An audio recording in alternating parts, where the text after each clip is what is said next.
बहुत समय पहले एक छोटी सी झोपड़ी में डोली नाम की एक महिला रहती थी। वह बहुत अच्छी चाय बनाती थी।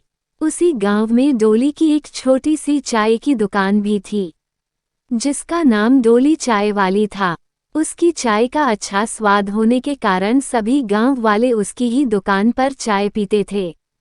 ठीक उसी के सामने एक और चाय की दुकान थी, जिसका नाम था पिंटू चाय वाला। लेकिन उस दुकान पर कभी कोई ग्राहक नहीं आता था, क्योंकि वह दूध में मिलावट करके चाय बनाता था। और यही वजह थी कि लोग उसकी चाय की बजाय डोली की चाय पीना पसंद करते थे। और इसी वजह से पिंटू डोली से मन ही मन जलता था। एक दिन पिंटू सोचता है, हे भगवान, अब मैं क्या करूं? उसकी दुकान पर इतनी भीड़ है और मेरी दुकान पर एक मक्खी भी नहीं है। ऐसे तो मैं बर्बाद हो जाऊंगा। मुझे कुछ करना होगा। एक दिन दो युवक डोली की चाय के बारे में बात कर रहे होते हैं। अरे भाई, आओ डोली की चाय पीने चलते हैं। अरे हाँ भाई, चलते हैं। उसके बाद वे दोनों युवक डोली की दुकान पर चाय पीने जाते हैं। इस तरह डोली के ग्राहक बढ़ते जा रहे थे और पिंटू की दुकान पर एक भी ग्राहक नहीं आ रहा था। अब पिंटू का गुस्सा और बढ़ता जा रहा था। एक दिन डोली अपनी दुकान बंद कर कर जा रही होती है कि तभी पिंटू उसके पास आता है और कहता है, अरे डोली, तुम चाय बहुत अच्छी बनाती हो, तो क्यों ना हम दोनों मिलकर ये कारोबार करें। तुम अच्छी चाय तो बनाती ही हो, मैं उसमें पानी भी मिला दिया करूँगा। इससे हमारे दूध की बचत भी हो जाया करेगी। नहीं भैया, मैं तुम्हारे साथ काम नहीं करूंगी और ना ही चाय में पानी मिलाऊंगी। मैं अपने ग्राहकों के साथ बेईमानी नहीं करूंगी। डॉली पिंटू की बात ना मानते हुए साफ मना कर देती है। इससे पिंटू को बहुत गुस्सा आ जाता है और वह डोली के सिर पर डंडे से वार कर देता है और डोली मर जाती है।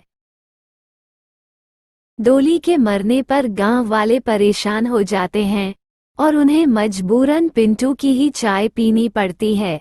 और पिंटू उनकी मजबूरी का फायदा उठाकर चाय में पानी मिलाकर बेचने लगता है।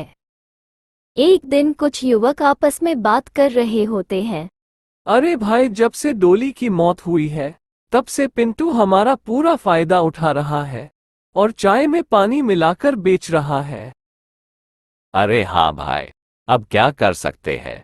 अब तो हमें इसी की चाय पीनी पड़ेगी और कोई चारा भी तो नहीं है। अब पिंटू का लालच बढ़ता जा रहा था। तभी डोली चुड़ैल बनकर पिंटू से अपनी मौत का बदला लेने आती है और कहती है, अच्छा, तो अब इस पिंटू ने मुझे मारकर अपने ग्राहक जमा लिए हैं और गांव वालों को परेशान भी करता है। इससे तो मैं अपना बदला लेकर रहूंगी। अगले दिन डोली चुड़ैल एक सुंदर सी स्त्री का रूप धारण कर लेती है और दोबारा से अपनी चाय की दुकान खोल लेती है। पिंटू उसे देखकर चौंक जाता है और कहता है, हे राम, अभी तो मैंने उस डोली को ठिकाने लगाया था, अब ये कौन आ गई? अब धीरे धीरे गांव में उसे नई चाय वाली की चर्चा होने लगती है। अरे भाई, तुम्हें पता है, गांव में एक नई चाय वाली आई है और उसने डोली की ही दुकान में अपनी चाय की दुकान खोली है। अरे हाँ भाई, चलो हम भी तो उसकी चाय पीकर देखें। अरे दो चाय लगाओ। अभी लगाती हूँ भैया। अब पिंटू दोबारा से गुस्सा होने लगता है। हे भगवान, इस चाय वाली ने तो मेरा धंधा दोबारा से चौपट कर दिया। इतनी मुश्किल से तो मैंने डोली को मारकर अपना धंधा चालू किया था और इसने सब बेकार कर दिया।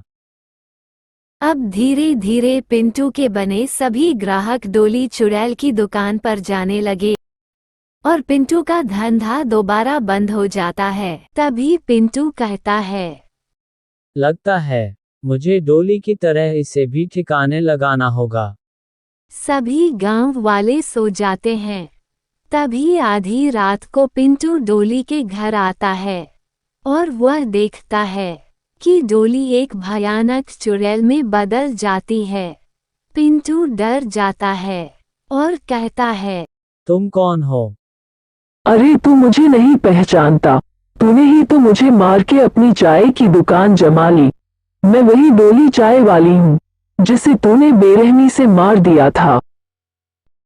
इतना कहकर चुड़ैल पिंटू को मार देती है और अपने बदले से मुक्त हो जाती है। ऐसी रोमांचक कार्टून स्टोरी देखने के लिए हमारे YouTube चैनल को सब्सक्राइब कीजिए।